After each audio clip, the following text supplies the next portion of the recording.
Hi guys, we are starting the isolation series. So these are homemade videos on an iPhone and hopefully we'll have lots and lots of fun together. Please cook, enjoy the time that you've got to spend in the kitchen and follow some of these recipes that we're going to be making for you. Have fun, and you'll notice as time goes on that the roots will get bigger, the eyelashes will be completely gone and there'll be no brows, but you know, you can live with that.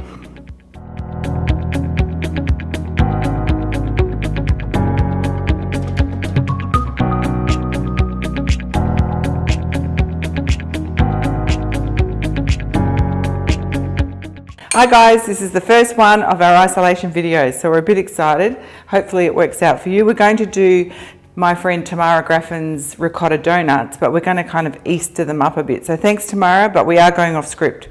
So the first thing you have to do is put in some flour. So I'll give you the recipe, no problems there. This is just normal baker's flour if you can get it. A little bit of caster sugar, some baking powder, just 2 teaspoons of baking powder going in.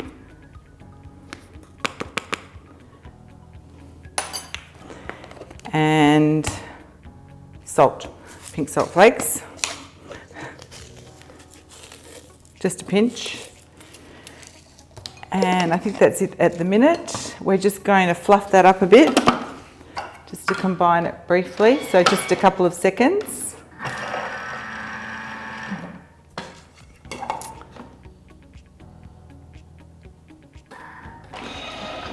There we go.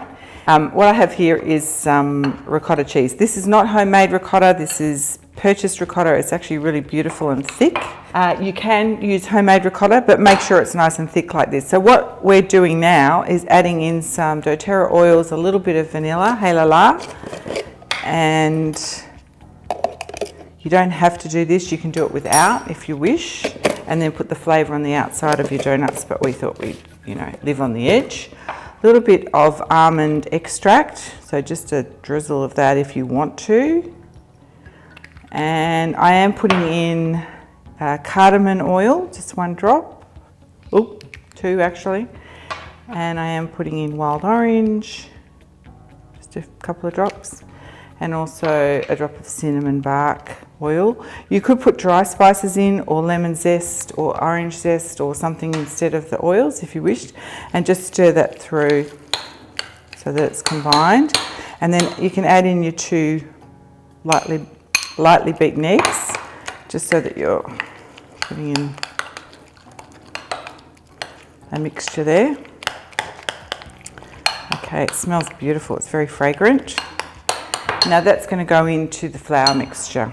So that's going to go just straight into the flour mixture, and then we're just going to use the interval speed or the dough setting to combine this briefly. Tamara said lumps are okay, so I'm going with that, Tamara.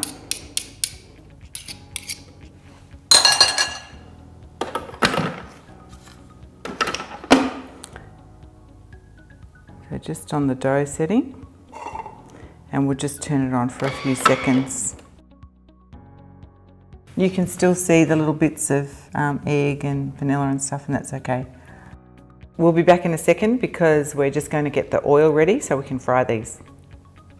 Okay. Hi, so now I'm pouring in cobram oil into a small saucepan and I'm going to heat this up. So I'm using the light flavour because it's great for frying actually, and it has no sort of overtones, any flavour at all. And I'm just turning my heat on, so it's a bit noisy. And what we have to do is get the oil to be about 170 degrees Celsius. So ideally, oh man, what's it doing? Oh, it only goes to 9. All right, team. There we go.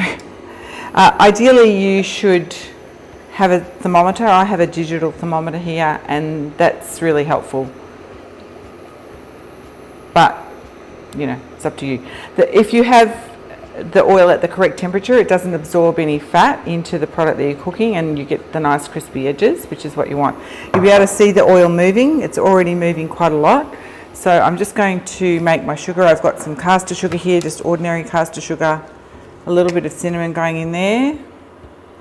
And I've also got some chai spice chili chocolate powder, which I'm going to put in too. Not very Eastery, but maybe not too bad. And that's our dusting sugar. So that'll be quite delicious. But you can put anything in your sugar that you like, any dry spices that you feel like that kind of make you feel like Easter. Okay, you can see this is really moving. Okay, can you see that? So the oil's really moving now, and then I can put in my temperature, my thermometer, and it'll give me an immediate reading. If you have a look there, and you make sure you don't touch the bottom, you don't touch the base of the saucepan, because obviously that will give you a false reading. So you've got to measure the temperature of the oil, not the saucepan. And we want 170, between 160 and 180 is ideal. And then you can turn it down a bit and kind of try and maintain it. So you should check the oil temperature periodically as well. It's not that hard really, once you get the hang of deep frying, unless you've got a deep fryer, once you get the hang of deep frying, it's actually really simple, but just keep the kids away because it can spit and so on. You don't want any liquid in there. So we're up to 130. I moved. Chat amongst yourselves while we reach 160. Okay, so we've reached temperature, we're on 171.5 and it's sort of going up, so we want to get in there quick. We're only using very small amounts of dough, just a little, these are little bites, little baby donut holes. Put it straight in. So about a teaspoon of dough, a bite size, depending on the size of your mouth. But if you do too much dough, you'll find that they will be raw in the middle and not cooked enough on the outside.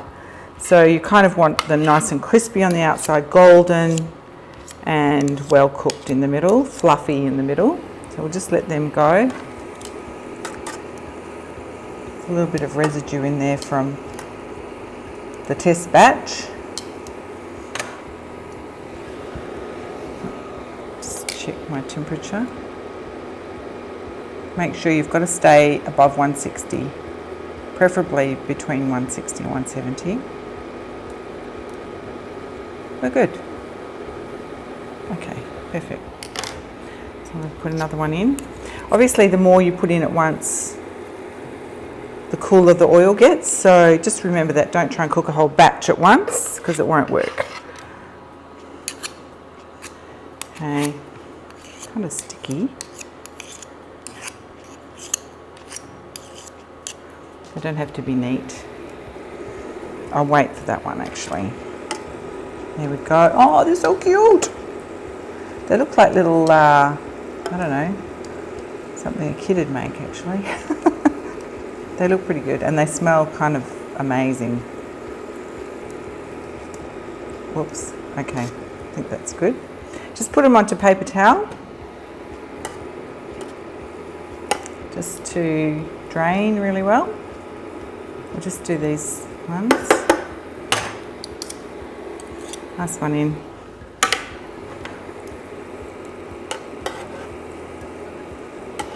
So this should take about 2 to 3 minutes per batch or per donut because you do want them, like I said, fluffy in the middle. And just going to put that one out.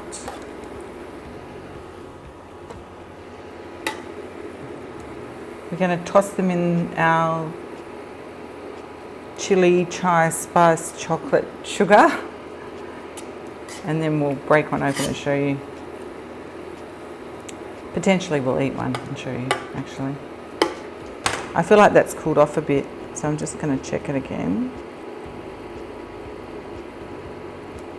If you have the oil too high, it'll burn the outside and the inside will be raw. So you really, the oil temperature is fairly critical. I'm going to put them into the sugar. Let's toss them around.